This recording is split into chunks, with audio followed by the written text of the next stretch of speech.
और नाज़रीन, कराची ता खैबर, कश्मीर ता गवादर, अवाम ने पेट्रोलियम मसनूआत की कीमतों में इजाफे को मुस्तरद कर दिया। बोल न्यूज के माइक पर शहबाज हुकूमत को शदीद तनकीद का निशाना बनाया। कहा कि हुक्मरान हम पर रहम खाएं, गरीबों पर जुल्म के बजाय अपने अखराजात पर काबू पाएं।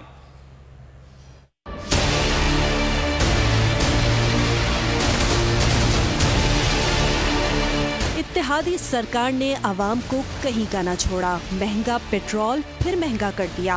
शहबाज हुकूमत के खिलाफ आवाम का लावा फट पड़ा। क्या करेंगे, पहले 2 रोटी खाए अब 1 रोटी खाएंगे, यही हो सकता है। ये लोग बेहिस हो गए, कोई आवाम के बारे में नहीं सोच रहा। बस यही कहना चाहेंगे कि हुकूमत को हमारे लिए एहसास नहीं है। लोगों का कहना है कि कीमत में इजाफे से महंगाई का एक नया तूफान बर्पा हो जाएगा। शहरियों ने इजाफे को ज्यादती करार दिया। कहा कि आवाम निकल गए तो इन्हें छुपने की जगह नहीं मिलेगी।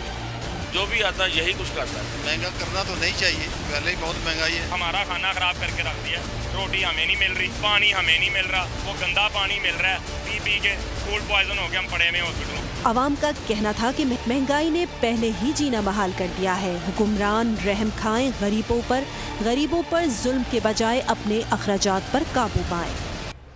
याद माजी अजाब है यार। कल तक पीटीआई हुकूमत को ताने देने और तंज के तीर बरसाने वाले अब पेट्रोलियम मसनूआत की कीमतों में इजाफे पर नित नए जवाब घटते हुए दिखाई दे रहे हैं।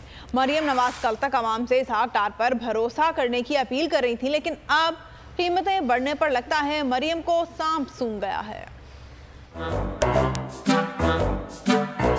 इसहाक डार साहब पर यकीन रखो। ऊंची दुकान, फीके पकवान, महंगाई बन गई बवाले जान, कीमतों में इजाफे से आवाम परेशान। वेलकम बैक टू पुराना पाकिस्तान। पीटीआई दौर में पेट्रोल महंगा होने पर मरियम बीबी कुछ यूं मुखातिब होती थी।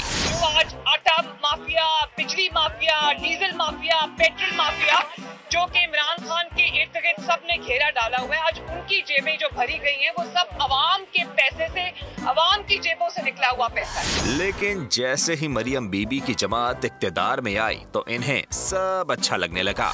मुझे इस चीज का दिल से एतराफ है कि पेट्रोल की, डीजल की कीमतें हमें बढ़ानी पड़ी।